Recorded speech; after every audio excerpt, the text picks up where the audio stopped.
নমস্কাৰ সকলোকে স্বাগতম জনাইছো আজিৰ ভিডিঅ'লৈ। আজিৰ ভিডিঅ'ত অতিকৈ গুৰুত্বপূৰ্ণ বিষয় এটা আলোচনা কৰিম।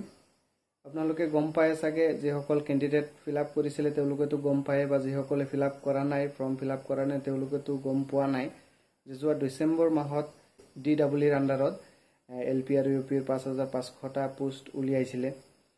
যেহেতু আজিলৈকে প্ৰায় 8 মাহ সম্পূৰ্ণ হ'ল, ইয়াৰ মাজত ইলেকশ্যনৰ MCC ইলেকশ্যনৰ বহুত ধৰণৰ অসুবিধা যোৱাৰ কাৰণে দেৰি হ'ল বাৰু, কিন্তু এতিয়া এটা কথা গম পাইছো যে সিঙ্গল ট্ৰান্সফাৰ বিলাকৰ কাম ইতিমধ্যে হৈ আছে।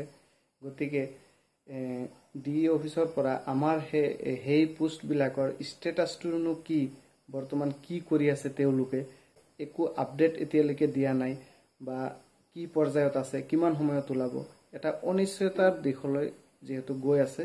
গতিকে সেই কাৰণে সকলোকে সজাগতা আনিবৰ কাৰণে আজি মই এই ভিডিঅ'টো বনাইছো। আপোনালোকে গম পায় যে BTAD এলেকাত ইয়াৰ পাছতো নোটিফিকেশ্যন ওলাই তাৰ ভেৰিফিকেশ্যন হৈছে, বহুতে ভেৰিফিকেশ্যন কৰি আহিছে। গতিকে আমাৰ অসম চৰকাৰৰ আণ্ডাৰত DWৰ আণ্ডাৰত যিটো ওলাইছিলে 5500টা পোষ্ট, ইয়াৰ কোনো ধৰণৰ আপডেট এতিয়ালৈকে আমাক জনোৱা নাই বা কোনো ছ'চিয়েল মিডিয়াতো পোৱা নাই। গতিকে সেইকাৰণে কিয়নো ইমান দেৰি হৈছে, বা ইয়াৰ ষ্টেটাছটো কি, বৰ্তমান অৱস্থা কি, কেতিয়ালৈকে দিব, গতিকে এই বিষয়ে আমি চৰকাৰক যদি আমি একেলগ হৈ অৱগত নকৰাও তেন্তে কামটো কিন্তু বহুত লেহেমীয়া হয়, বহুত দেৰি হ'ব। হয়তোবা এনেকুৱা হ'ব পাৰে এইটো কেনচেলো হ'ব পাৰে। ছ'চিয়েল মিডিয়াৰ জৰিয়তে অলপ গম পাইছোঁ যে 17 তাৰিখে NIOSৰ আণ্ডাৰত DLED কৰা বিষয়ত যিটো গোচৰ আছিলে তাৰ এটি হিয়াৰিং আছে বুলি। যিহেতু মহামান্য আদালতৰ পৰা যিটো নিৰ্দেশ আহে সেই নিৰ্দেশ মতেহে আমাৰ ৰিক্ৰুটমেণ্টটো হ'ব। গতিকে NIOSক আকৌ এলাউ কৰিব নে অনুমতি দিব নে নিদিব, গতিকে সেইটো এটা বিষয় হৈ গৈছে। সকলোকে মই এটি অনুৰোধ জনাইছোঁ, যদি কাৰোবাৰ ওচৰত অথেণ্টিক যদি কিবা চ'ৰ্চৰ পৰা পোৱা খবৰ থাকে তেন্তে আপুনি নিশ্চয় কমেণ্টত জনাওক। ইয়াৰ কমেণ্টবোৰ চাইও বহুতে উপকৃত হ'ব বুলি মই ভাবোঁ, আৰু পাৰ্চনেলি ময়ো এই কথাটো জানিব বিচাৰোঁ।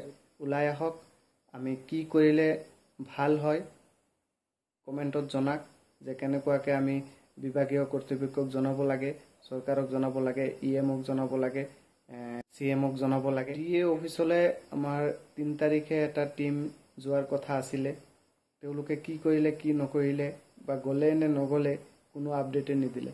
যিহেতু আমি গুৱাহাটীৰ পৰা অলপ দূৰত থাকোঁ, গতিকে দূৰত থকা কেণ্ডিডেটবিলাকৰ কাৰণে অলপ অসুবিধা হৈছে। গতিকে মই সকলোকে অনুৰোধ জনাইছোঁ, বিশেষকৈ গুৱাহাটীৰ আশে পাশে যিসকলে ফৰ্ম ফিল আপ কৰিছিলে অন্ততঃ 10-12 জন হ'লেও DA অফিচত গৈ কমচে কম ষ্টেটাছটোতো গম পাব পাৰি যে এইবিলাক কেতিয়া দিব, এতিয়া কি অৱস্থা হৈ আছে, এইটো আৰম্ভ হ'ব নে নহ'ব।